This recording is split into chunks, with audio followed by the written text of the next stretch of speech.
नमस्कार साथियों, कैसे हैं आप लोग। आशा करता हूं सब लोग बहुत अच्छे होंगे और आपका स्वागत है हमारे चैनल मिस्टर होशियार में। आज हम पढ़ने वाले हैं परसेंटेज का लेक्चर नंबर 6। चलिए शुरू करते हैं।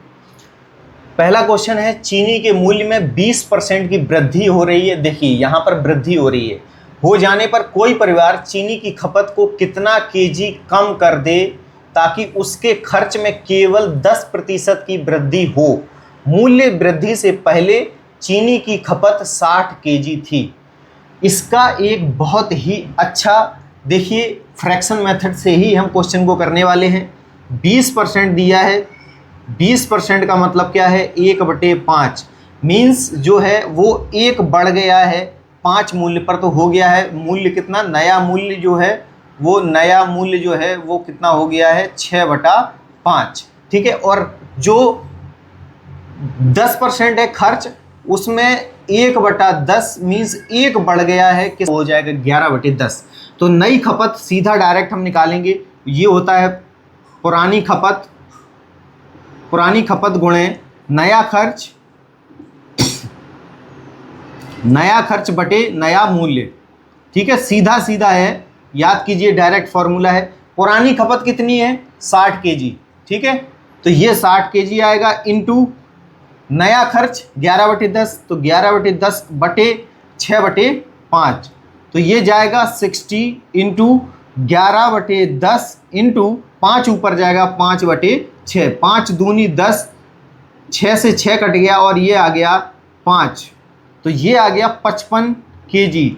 तो जो नया खपत है या नई खपत है वो कितनी है, 55 केजी है, और पुरानी थी 60 केजी। तो 60 माइनस 55 कितना होगा भैया, 60 माइनस 55 इक्वल्स टू 5 केजी वो कम कर दे तो उसके जो है खर्च में केवल 10% की वृद्धि होगी। सबसे बढ़िया क्वेश्चन और ट्रिकी क्वेश्चन है, बहुत लोग इसमें फंसेंगे। ठीक है, चलिए देखते हैं अगला क्वेश्चन नंबर 2। यदि किसी घन की भुजा को 20% बढ़ा दिया जाए, ठीक है, तो घन की भुजा, तो घन का आयतन कितना होता है, घन का आयतन कितना होता है, वो होता है भुजा क्यू, और हम भुजा को मान रहे हैं ए। तो 20% की वृद्धि हो रही है, 20%, इसका मतलब 1/5, 1 की वृद्धि तो हो जा रही है कितनी, 6/5। तो ए जो हो जाएगा, पहली भुजा वो 5 से 6 हो गई, दूसरी ए भुजा वो भी 5 से 6 हो गई, और तीसरी ए भुजा वो भी 5 से 6 हो गई। तो ये हो गया ए क्यूब, ये हो जाएगा 125, और ये हो जाएगा 216। ठीक है, वृद्धि कितने की हो गई, 91 की। तो यहाँ पर परसेंटेज इंक्रीज वॉल्यूम में कितना होगा, 91/125 इंटू 100, 25 चौको 100, 25 पंचे 125, 4 एकम 4, 9 चौको 36/5, 5 अट्ठे 5 सते 35, 5 दूनी 10, 5 अट्ठे 40। तो कुल मिला के 72.8% की वृद्धि जो है वो वॉल्यूम में हो जाएगी। ठीक है, आपको समझ में आ गया, बहुत इजी क्वेश्चन है ये वाला। तो चलिए क्वेश्चन नंबर 3 पे चलते हैं। ये बहुत अच्छा क्वेश्चन है। एक आयत का क्षेत्रफल दिया है, एरिया कितना दिया है, वो होता है लंबाई इंटू चौड़ाई इक्वल्स टू 2400 मीटर स्क्वायर दिया है। ठीक है, यदि आयत की लंबाई जो है वो 14 सही 2/7% बढ़ जाती है, तो इसका फ्रैक्शन वैल्यू क्या है, 14 सही 2/7% का फ्रैक्शन वैल्यू है 1/7, मीन्स 1 की वृद्धि हो जा रही है। तो लंबाई कितनी हो गई, 7 से हो गई 8। ठीक है, अब क्या कह रहा है, तो चौड़ाई 3 मीटर कम होनी चाहिए ताकि क्षेत्रफल अपरिवर्तित रहे।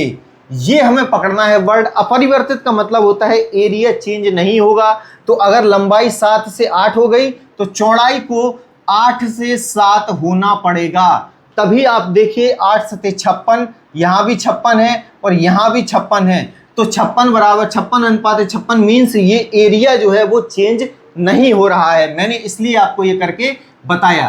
तो ये जो चौड़ाई है उसको 8:7 में जरूर बदलना पड़ेगा, वरना एरिया परिवर्तित हो जाएगा। तो वो चौड़ाई कितना कह रहा है, 3 मीटर कम हो जाती है। तो जो चौड़ाई पहले 8 थी अब वो 7 हो गई, मीन्स उसमें 1 की कमी हो गई। तो ये जो 1 की कमी है वही कितने मीटर के बराबर दी है, 3 मीटर के बराबर दिया है। तो पहले चौड़ाई कितनी थी, 1 की वैल्यू 3 है, तो पहले चौड़ाई थी 24 मीटर। गुणा कर दीजिए इसमें 3 का, 8 3 24, तो बी जो है वो 24 मीटर आ गया पहले।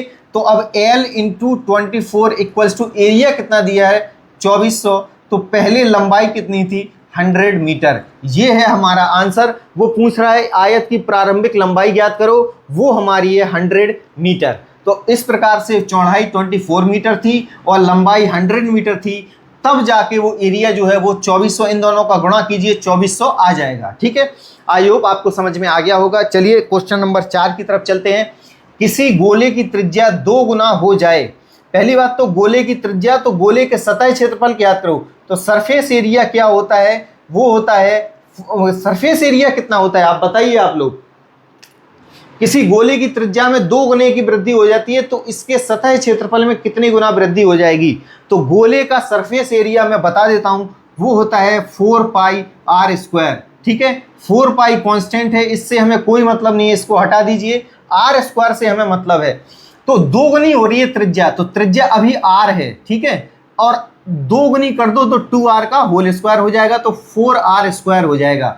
तो इसमें डिफरेंस कितने का आ गया, डिफरेंस कितने का आ गया 4r square minus R square equals to 3r square. इतनी वृद्धि हो गई। अब इसको हमें परसेंटेज में निकालना है, तो परसेंटेज वृद्धि कितनी हो जाएगी, परसेंटेज वृद्धि कैसे निकालेंगे, जो बढ़ा हुआ है उसको ऊपर लिखेंगे, जो प्रारंभिक था उसको नीचे लिखेंगे और इनटू करेंगे 100। आर स्क्वायर से आर स्क्वायर कैंसिल, परसेंटेज वृद्धि जो है वो 300% की है। तो इसके सरफेस एरिया में 300% की वृद्धि हो जाएगी। ठीक है, चलिए क्वेश्चन नंबर 5 की तरफ चलते हैं। एक व्यक्ति के व्यय और बचत में 5:3 का अनुपात है। ठीक है, ऐसे क्वेश्चन को हम उससे नहीं कर सकते, उससे बहुत ज़्यादा लेंदी होंगे। किससे, फ्रैक्शन से। हम इसको और इजी मेथड से करेंगे। ठीक है, सबसे पहले क्या बोल रहा है, व्यय और बचत। तो यहां लिखिए व्यय प्लस बचत इक्वल्स टू क्या होता है, कुल आय होता है, यही होता है, सब लोग पढ़ते आए हैं। सबसे पहला फॉर्मूला यही है, हमें ये याद करके चलना है फॉर्मूला कि कुल आय होती क्या है, जो आपने खर्च किया और जो आपके पास बचा है वही कुल आय के बराबर होता है। तो यहां पर दिया है 5:3 का अनुपात है, तो यहां करिए 5 प्लस यहां करिए बचत 3 इक्वल्स टू ये हो जाएगा 8। इन दोनों को जोड़ेंगे तो ये हो जाएगा 8। अब वो क्या कह रहा है, यदि उस व्यक्ति के आय में 12% की वृद्धि हो, आय कहाँ है, कुल आय ये रही, तो उसके आय में 12% की वृद्धि हो रही है, तो यहां पर 12 का गुणा कर दो। ठीक है, जाए तो, और व्यय में 15% की वृद्धि हो जाए, व्यय ये रहा, इसमें 15% की वृद्धि कर दो। ठीक है, तो बचत में कितने प्रतिशत की वृद्धि होगी, तो बचत वृद्धि पूछ रहा है, तो x% हम मान लेते हैं कि x जो है x% उसके बचत में वृद्धि होगी। तो यहां से निकालिए 3x बराबर 12 8 96, 96 माइनस 15 पौने 75। ठीक है, ये हो गया 6 में से 5 गया 1, 7 और 2 9, 3x बराबर 21, तो x बराबर 7%। तो x इक्वल्स टू 7%, उसके जो बचत है उसमें 7% की वृद्धि हो जाएगी। तो ये कितना इजी मेथड है साथियों। अगर हम फ्रैक्शन से करेंगे थोड़ा टफ भी पड़ेगा और कैलकुलेशन भी बहुत ज़्यादा होगा, तो ये मेथड सबसे अच्छा है ऐसे सवालों के लिए। ठीक है, अब चलते हैं क्वेश्चन नंबर 6 की तरफ। एक व्यक्ति अपनी आय का 60% खर्च करता है। यदि उस व्यक्ति को आय में 15% की वृद्धि हो जाए और व्यय में 5% की वृद्धि हो जाए, तो बचत में कितने प्रतिशत की वृद्धि होगी। सेम यही कॉन्सेप्ट है, क्या करना है, आय दिया है तो आय बराबर क्या होता है, व्यय प्लस बचत, व्यय प्लस बचत। ठीक है, सीधा सीधा कॉन्सेप्ट। आय कितना है 60%। पहले तो देख लीजिए कि आय का 60% खर्च करता है।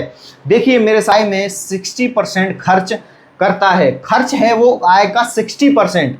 तो आय उसकी है कितनी 60/100। ठीक है, 1 0 से 0, 2 3 6, 2 5 10, मीन्स 5 तो उसकी आय है। ठीक है, और खर्च कितना है उसका 3, तो 3 व्यय या खर्च एक ही बात होती है। अब वो बचत कह रहा है कि बचत कितनी है, तो बचत 5 में से 3 गया 2 हो जाएगी बचत। ठीक है, अब क्या कह रहा है, यदि उस व्यक्ति की आय में 15% की वृद्धि हो जाए, मीन्स आय ये रहा, इसमें 15% की वृद्धि होगी, तो 15% यहां लिख लो। ठीक है, अभी 3 व्यय है और उसके व्यय में 5% की वृद्धि हो, तो 3 इंटू 5% ये हो जाएगा, और बचत वृद्धि पूछ रहा है तो उसको x% के बराबर मान लेंगे। तो 15 पौने 75% इक्वल्स टू 5 नहीं 15% प्लस 2x, तो परसेंटेज चिन्ह हटा दो तीनों जगह से, कोई प्रॉब्लम नहीं है। 2x बराबर कितना हो जाएगा 60, 2x बराबर 60, तो x बराबर 30%, उसके जो बचत है उसमें 30% की वृद्धि हो जाएगी। ठीक है साथियों, अब चलते हैं अपने क्वेश्चन नंबर 7 की तरफ। क्या कह रहा है, एक परिवार के दाल तेल सब्जी के खर्च में 5, 3 और 2 का अनुपात है। सेम यही कॉन्सेप्ट लेके चलना है। सबसे पहले लिखिए दाल प्लस तेल प्लस क्या है सब्जी इक्वल्स टू खर्च। ठीक है, ये सब है जो वो इसका अनुपात दिया है। अब 5 दिया है दाल का, प्लस 3 दिया है तेल का, प्लस 2 दिया है किसका सब्जी का। ठीक है, इक्वल्स टू क्या हो जाएगा 5, 3, 8 और 2 10 खर्च हो जाएगा। यदि दाल के खर्च में 10%, तो दाल यहां है तो इसके खर्च में 10% है, 10 का गुणा कर देंगे वृद्धि हो। तेल में 5% की वृद्धि हो, प्लस तेल में 5% हो रहा है तो तेल में 5 का करवा देते हैं, और खर्च में और सब्जी के खर्च में 15% कमी हो। यहां एक इसलिए लिया क्वेश्चन ताकि आपको डाउट ना रहे कि कमी वाला होगा तो कैसे करेंगे। कमी वाला जब भी आएगा वहां उस चीज को माइनस कर देंगे, -2 इंटू 15 इक्वल्स टू अब खर्च में कितने प्रतिशत की वृद्धि या कमी होगी, तो 10 इंटू एक्स कर लेंगे। ठीक है, एक्स की वृद्धि या कमी है, तो ये हो जाएगा 50 प्लस 15 माइनस 15 दूनी 30 इक्वल्स टू 10x। ठीक है, अब ये देखिए ये इधर से गया इधर। ठीक है, तो 50 माइनस 15 इक्वल्स टू 10x। 50 में से 15 गया तो कितना 35 इक्वल्स टू 10x, x बराबर 3.5%। तो ये जो है प्लस में आया, इसका मतलब क्या है कि वृद्धि हो रही है किसमें खर्च में, तो खर्च में 3.5% की वृद्धि हो जाएगी। ऐसे क्वेश्चंस को इस प्रकार से आपको डील करना है साथियों, नहीं तो इनमें बहुत प्रॉब्लम होगी, आपको कर नहीं पाएंगे आप ये। ठीक है, तो अब क्वेश्चन नंबर 8 क्या कह रहा है, एक व्यक्ति अपनी आय का 20% बच्चों की पढ़ाई पर खर्च करता है। ओके, शेष आय का, हाँ ये क्वेश्चन थोड़ा सा टाइप चेंज है, शेष आय वाला क्वेश्चन आ गया अभी। शेष आय का 10% मकान के किराए पर खर्च करता है, यदि उसके बाद अभी भी 3600 रुपए शेष हैं तो उसकी कुल आय क्या थी। हाँ ये बढ़िया क्वेश्चन है। देखिए 20% बच्चों की पढ़ाई पर खर्च कर दिया, 20% फ्रैक्शन वैल्यू 1/5 मीन्स पहले 5 थी, अब 1 खर्च कर दी तो बची है 4। ठीक है, शेष आय का 10% मीन्स 1/10, तो उसने क्या किया 10% मकान के किराए पर खर्च कर दिया। तो पहले 10 था, अब उसने 1 खर्च कर दिया, बचा 9। ठीक है, तो अब देख पहले आय थी 50, 36 है उसकी बचत, 1 खर्च कर चुका है तो बचा 9, यहाँ भी 1 खर्च कर चुका है बचा 4। तो ये है जो बचत है, ये है प्रारंभिक आय और ये है बचत। ठीक है, तो ये बचत जो है वो अब कितनी दी है 3600 रुपए दी है बचत, तो 36 की वैल्यू 3600 के बराबर है। तो वो पूछ रहा है उसकी कुल आय क्या थी, तो उसकी कुल आय क्या थी, तो 50 की वैल्यू वो पूछ रहा है। तो यहाँ से अगर ये 100 का गुणा हुआ है तो यहाँ भी 100 का गुणा करके ये 5000 उसकी जो है वो इनिशियल या फिर प्रारंभिक आय थी। तो आई होप साथियों कि ये क्वेश्चन जो है वो आपको समझ में आए होंगे, और मैं आशा करता हूं कि मैं ऐसे ही वीडियोस बनाता रहूं आप लोगों के लिए। आप चैनल से जुड़िए। अगर आपको मैथमेटिक्स बहुत अच्छा लग रहा है, मेरे पढ़ाने का तरीका सही है, मेरे क्वेश्चंस का सिलेक्शन सही है, तो प्लीज़ चैनल को सब्सक्राइब जरूर करें, वीडियो को लाइक और शेयर करें।